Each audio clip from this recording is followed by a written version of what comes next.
할렐루야. 지난주에 철야 마치고 뭐가 왔었습니까? 갑자기 왔는데 오늘은 걱정하지 마세요. 아, 오래된 이야기인데요. 2013년도에 아시아나 비행기가 미국에서 이제 추락을 해가지고 3명이 목숨을 잃고 180명이 이제 부상을 입은 그런 사건이 있었죠. 그때 여승무원이 화제가 됐었는데요. 이 승무원도 이제 다쳤어요. 골절을 입고 그랬는데 마지막까지 자기가 다쳤음에도 불구하고 이제 승객들을 안전하게 다 대피시켰어.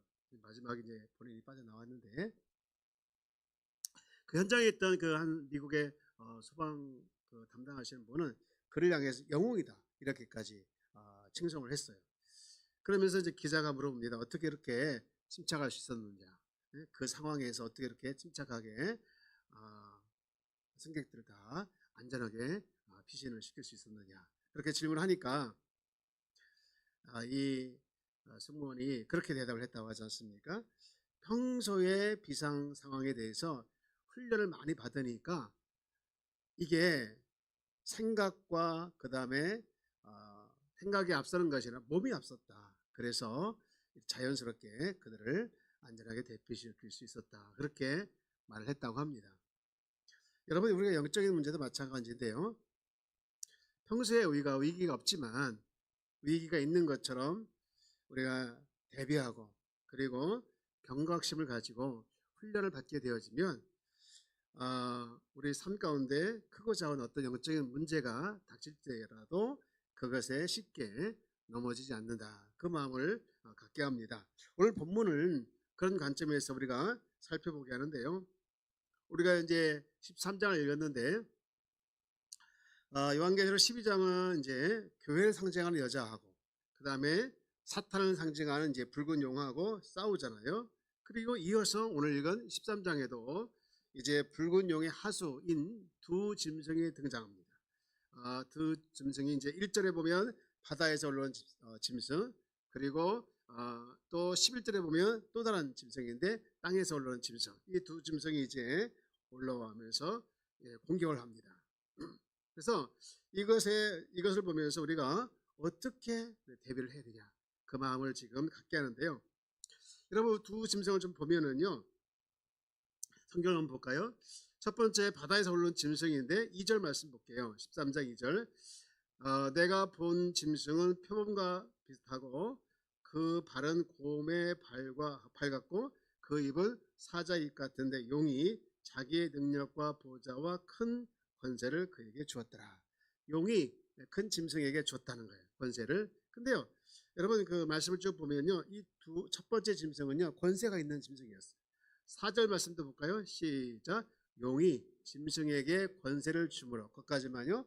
또 7절 말씀도 보면 또 권세를 받아, 시작. 또 권세를 받아.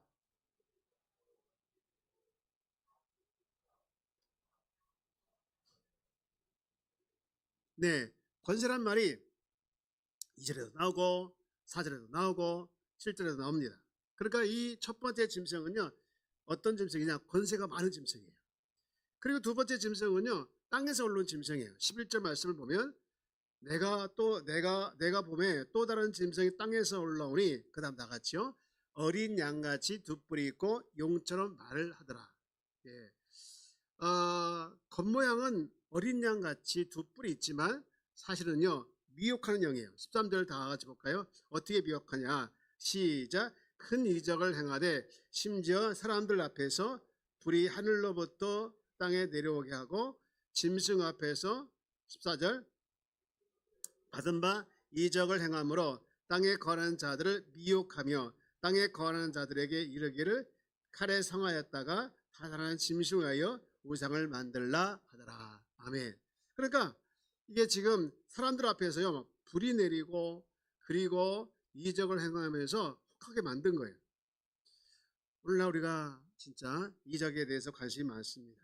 그래서 그런 의미 봤을 때 이 둘째 짐승, 첫 번째 짐승은 권세지만 두 번째 짐승은요 미혹하는 영이지 않습니까? 이게 역사하기가 너무 좋은 환경이에요. 어느 교회 갔더니 병을 잘 고쳐줬더라. 어느 목사님이 뭐 이제 예언을 잘한다라 하면서 이리저리 몰려다니는 거요. 결코 건강한 모습이 아니지 않습니까? 여러분, 하나님께서 주시는 분명한 이적들은 있습니다. 근데 그 이적을 또 큰 표적을 잘 봐야지 이제 잘못 보면 미혹하는 영들에게 우리가 넘어갈 수 있다는 것이죠. 여러분, 건강한 교회의 표준이 뭘까? 건강한 교회의 표준은 결국은 그거더라고요. 예수를 높이는 것. 예수가 그 교회의 주인 되시고 예수 그리스도가 주인 되심을 늘 선포하며 인정하고 또 설교를 통해서 삶을 통해서 예수가 늘 중심이 되는 교회가 건강한 교회죠. 여러분, 이단도 마찬가지로 이단을 어떤 잣대로 규정할 수 있느냐? 뭐 성경을 잘 풀고 놀라운 비밀을 잘 해석해주고 그런데요, 좋다 이거예요. 그런데 중요한 것은 예수님께서 계실 그 영광의 보좌에 누가 앉습니까? 인간 교주가 앉으면 그거는 교회가 아니죠. 정상적인 교회가 아닌데요. 구세군의 창시자 윌리엄 부서 그런 말을 했어요. 앞으로 기독교에서 닥쳐올 일 중에 하나가 있다. 그 중에 하나가 뭐냐? 그리스도가 없는 종교가 될 것이다. 그리스도가 없는 종교, 그리스도가 빠진 기독교, 그리스도가 빠진 설교, 그리스도가 빠진 행사가 될 것이다. 사실 이 말을 한 때가 1912년대인데요. 이 말이 틀려야 되는데요. 맞아요. 그렇게 돼가고 있습니다.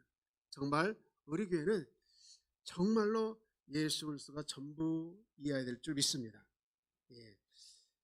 삶에서 그리스도가 중심이 되고 또 예배가 그리스도가 중심이 되고 또 모임에서도 언제가 그리스도가 중심이 되는 것, 이것을 정말 붙들고 이것을 놓지 않으려고, 그래서 그걸 통해서 영광을 드러내고 그런 모습을 통해서 건강한 교회의 모습이 된다라는 것이죠.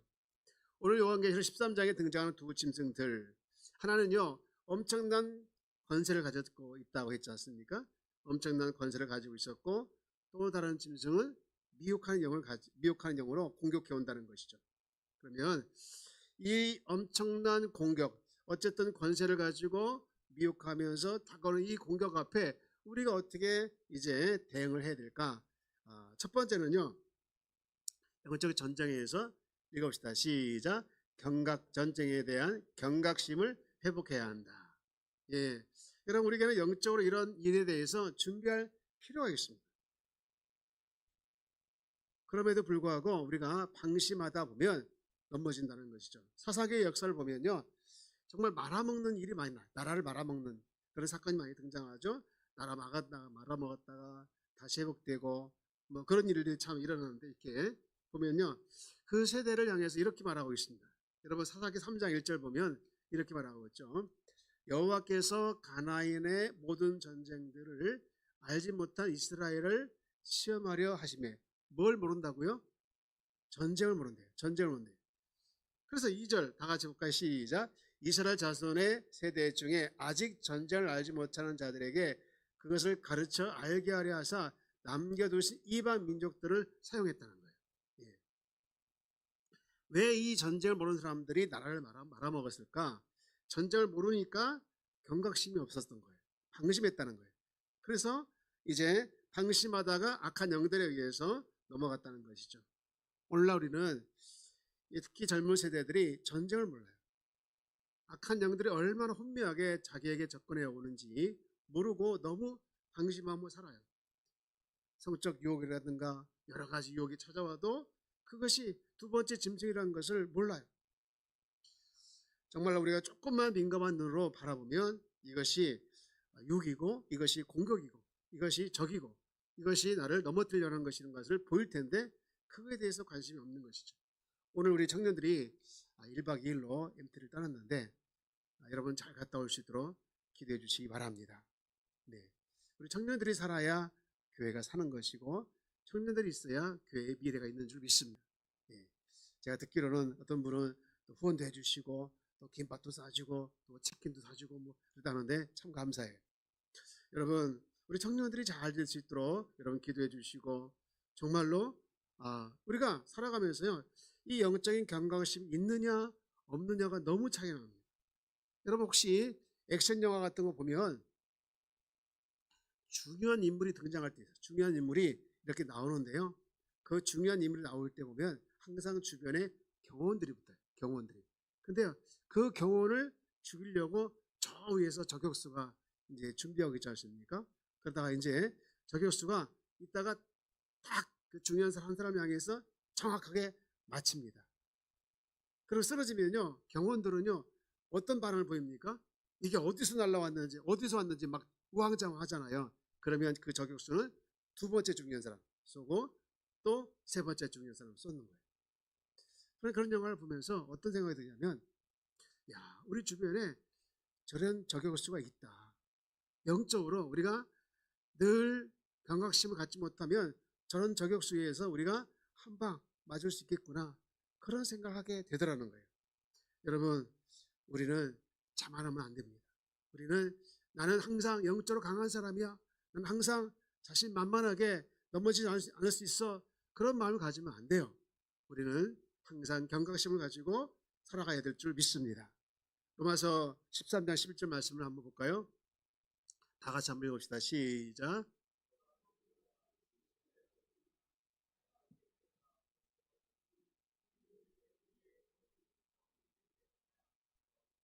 자다가 깰 때가 됐다는 거예요.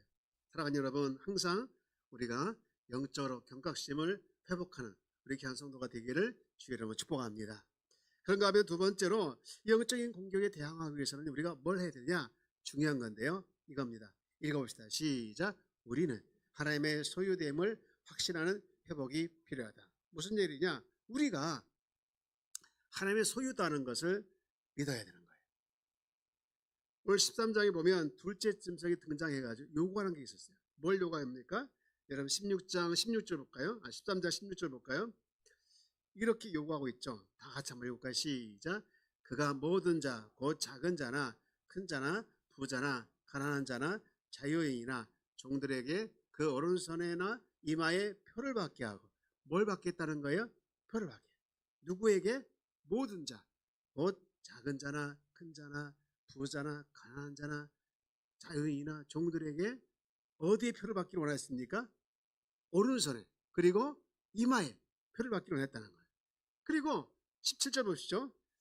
이 표를 가진 자 외에는 매매를 못하게 하니 이 표는 곧 짐승의 이름이나 그 이름의 수라. 18절 다 같이요. 여기 있으니 총망한 자는 그 짐승의 수를 세어보라. 그것은 사람의 수니. 네.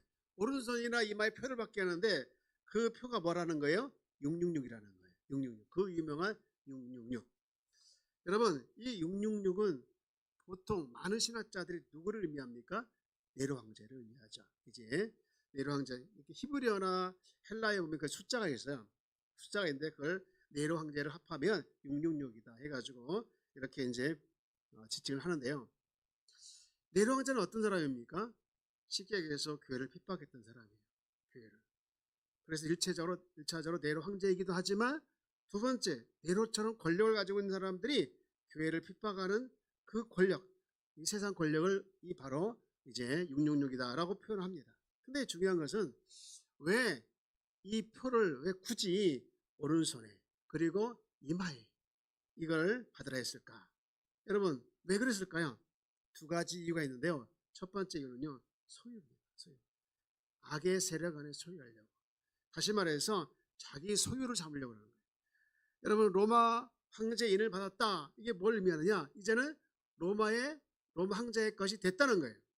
그렇다면 여러분, 우리가 잘 들으시죠? 여러분, 자기를 소유로 삼으려는 이 사탄의 공격에 내가 어떻게 대응해야 합니까? 내가 어떻게 대응해야 합니까? 사탄이 지금 여러분들을 찾아다니면서 여러분을 사탄의 것으로 지금 삼으려고 합니다. 그러면 어떻게 대응해야 돼요? 사탄아, 물러가라. 이거 가지고 되겠습니까? 예수 이름으로 물러가라. 이거 가지고 되겠습니까? 예? 여러분, 정말 강력한 대응이 하나 있는데요. 그게 뭐냐? 우리 요한계시록 7장 3절 말씀 봅시다. 네, 읽어봅시다. 시작. 이르되 우리가 우리 하나님의 종들의 이마에 인치기까지 땅이나 바다나 나무들을 해하지 말라 하더라. 여러분, 중요한 말입니다. 여러분, 마귀가요, 우리 믿는 사람들의 오른손과 이마에 인을 치려고 할 때, 그리고 그것을 그렇게 해서 자기 소유로 삼으려고 할 때 우리가 어떻게 맞서야 되냐? 어떻게 맞서야 되냐? 이거예요. 말씀에 대한 확신. 무슨 확신입니까? 나는, 다시 한번 띄워줘 볼래요? 7절. 자, 7장 3절. 나는 누구의 인을 받은 자라는 거예요? 하나님의 인을 받은 자다. 이겁니다. 나는 이미 하나님의 인침을 받은 자이다. 나는 이미 하나님의 소유다. 나는 하나님께서 나를 택하셨다. 나는 하나님 것이다. 여러분, 이 확신이 있어야 된다는 거예요. 이 확신이 있는 것이 너무 중요합니다. 여러분은 잘 모르겠지만 나는 지금의 아내와 결혼했습니다. 그에게 그렇기 때문에 나의 유일한 여자는 지금의 아내예요. 그래서 나에게는 어떤 여자도 없어요. 이쁜 여자도 없고 미운 여자도 없습니다. 누가 나를 유혹한다 할지라도 내가 거기에 넘어가지 않으려고 아둥바둥 필 필요가 없어요. 왜냐하면 내가 아내를 더 사랑하면 되는 거예요. 더 사랑하면. 하나님께 주신 내 여자라는 이 확신 가운데 아내를 더 사랑하면 나는요, 어떤 유혹에도 넘어가지 않는 사람이 되는 거예요. 영적인 원리도 맞습니다. 마찬가지입니다. 여러분, 유혹이 많은 마지막 때 우리가 이 시대를 살아가고 있지 않았습니까? 여러분, 이 시대에 우리가 넘어가지 않고 마귀의 공격에 우리가 넘어가지 않으려고 하면 그런 확신이 있어야 돼요. 나는 하나님의 사람이다. 나는 하나님의 인침을 받은 주의 자녀이다. 여러분, 이 확신을 늘 갖기를 주 여러분 축복합니다. 이쯤에서 우리 유명한 말씀 이사야 3장 1절 말씀 한번 읽어볼까요? 시작. 야곱아, 너를 창조하신 여호와께서 지금 말씀하시느니라. 이스라엘아, 널 지으신 이가 이제 말씀하시나. 너는 두려워하지 말라. 내가 너를 구속하였고 내가 너를 지명하여 불렀나니 너는 내 것이라. 아멘이십니까? 너는 내 것이래요. 여러분, 나는 하나님의 인침을 받았다. 이거 확신이 얼마나 중요한지 몰라요. 그럼에도 불구하고 우리는 늘 두려워하고 또 불안해하고, 여러분, 그렇게 살아갈 수밖에 없는 현실이지만, 여러분, 그럼에도 불구하고 그때마다 우리가 외치는 말이 뭐냐? 나는 하나님의 것이다. 하나님의 은혜로 나는 하나님의 자녀가 되었다. 이 확신이 나로 하여금 두려움과 불안에서 자유케 하게 되는 줄 믿습니다.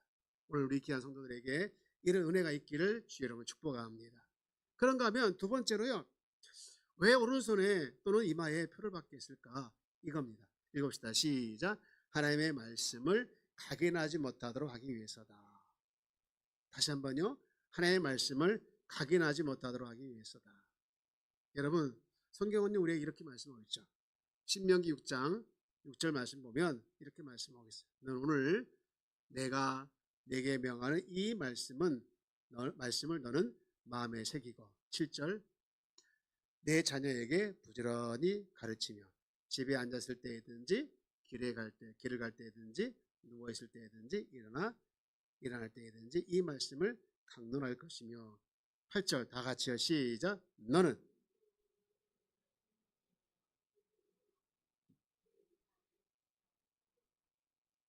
보십시오. 너는 말씀을 내 손목에 메어 기호를 삼고 내 어디에 붙여? 이간에 붙여 표를 삼고. 9절 보시죠. 또 내 집 문설주와 바깥문에 기록할지라. 하나님께서 이렇게 명령했습니다. 마귀는 알아요. 마귀는 알고. 근데 여러분, 6절에 보면 이 말씀을 너희 마음에 새겼을 때 그 말씀이 뭘까? 그거예요. 6장 4절 보면 이스라엘아 들으라. 우리 하나님 여호와는 오직 유일한 여호와이시니. 4장 5절 다 같이요. 시작. 너는 마음을 다하고 뜻을 다하고 힘을 다하여 네 하나님 여호와를 사랑하라. 입니다. 들으라는 거예요. 쉐마교회라는 거예요. 우리는요, 이 교육에 실패하고 있어요. 우리뿐만 아니라 한국교회 모든 문제예요. 왜냐하면 나는 물론이고 자녀에게까지 정말 하나님의 말씀을 가르치는 일에, 하나님의 말씀을 정말 이마에 손에 붙이면서 그 말씀대로 살아가도록 하는 일에 우리가 진짜 목숨 걸지 않고 있다는 거예요. 그들 심령 속에 하나님의 말씀이 심겨지지 않으니까 이 66의 짐승의 숫자가 자리 잡게 된다는 것이죠. 여러분, 우리가 마귀의 공격에 정말 맞서기 위해서는요, 뭐 해야 되냐? 이 신명기 6장 이 쉐마 교육에 정말 쉐마 교육을 회복해야 된다는 것이죠. 여러분, 하나님의 말씀을 여러분 심령에 늘 새기길 주 여러분 축복합니다. 내가 하나님의 말씀을 내 심령에 새기지 않고 내가 하나님의 말씀을 우리 자녀들에게 그것을 가르치지 않으면 마귀가 심게 된다는 것이죠. 그렇게 하기 위해서 하나님의 말씀을 각인하지 못하도록 지금 마귀가 이마에 손에 오른손에 그 표를 붙이겠다는 것이죠. 인터넷에 보면 베리침이라는 게 나와요. 베리침. 이 베리침이 뭐 조회용 침인데 조회용 침이지 않습니까? 쌀만한 거. 그래가지고 뭐 우리 건강 관리하는데 도움이 되기 위해서 심을 심고 있다고 합니다. 근데 이걸 뭐 짐승의 표기 때문에 이 666 이것이 666이다 했을 절대 받으면 안 된다 그렇게 주장하는 사람도 있고요. 또 아니다 짐승의 표가 아니기 때문에 받아야 된다 그렇게 주장하는 사람도 있습니다. 근데 중요한 것은요, 이 메리침을 만든 것이 맞다 아니다 떠나서 이런 구조에 빠져 있다는 자체가 뭐냐, 벌써 이 미혹하는 영역에 넘어갔다는 거예요. 여러분, 우리가 이 시대를 살아가는 이 시대에 주님께서 우리에게 어떤 기준을 가지고 어떤 판단을 가지고 살아가라 말씀하셨냐면요, 이거예요. 우리 마태복음 22장 37절부터 한번 읽어볼까요? 다 같이 한번 읽어봅시다. 시작. 예수께서 이르시되 내 마음을 다하고 목숨을 다하고 뜻을 다하여 주 너희 하나님을 사랑하라 하셨으니 이것이 크고 첫째 되는 계명이요 둘째도 그와 같으니. 다 같이 그 다음 시작. 내 이웃을 내 자신과 같이 사랑하라 하셨으니. 40절이요. 이 두 계명이 온 율법과 선자의 강령이니라. 아멘. 여러분, 그렇습니다.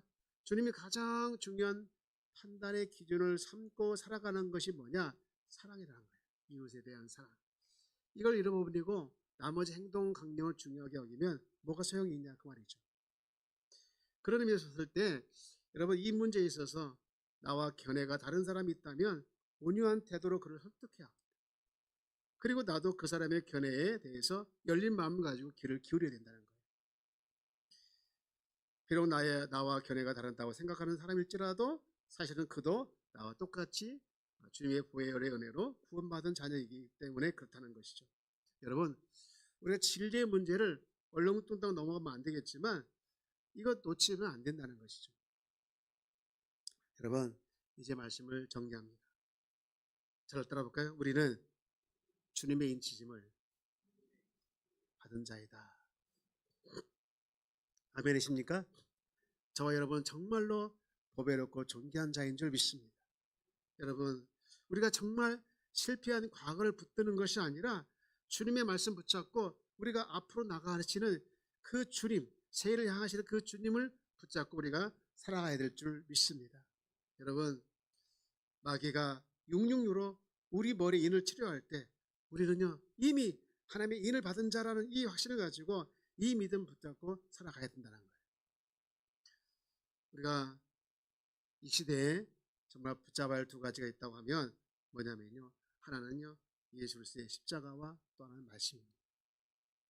우리가 십자가의 사랑을 붙들고 또 하나는 말씀 붙들고 이 약한 세상에서, 흔들리기 쉬운 이 세상에서 우리는 언제나 어디서나 승리해야 될 줄 믿습니다. 여러분, 살아내는 우리 이 시대를 정말로 승리로 살아내는 우리 귀한 성도가 다 되어지기를 주의 이름으로 축복합니다.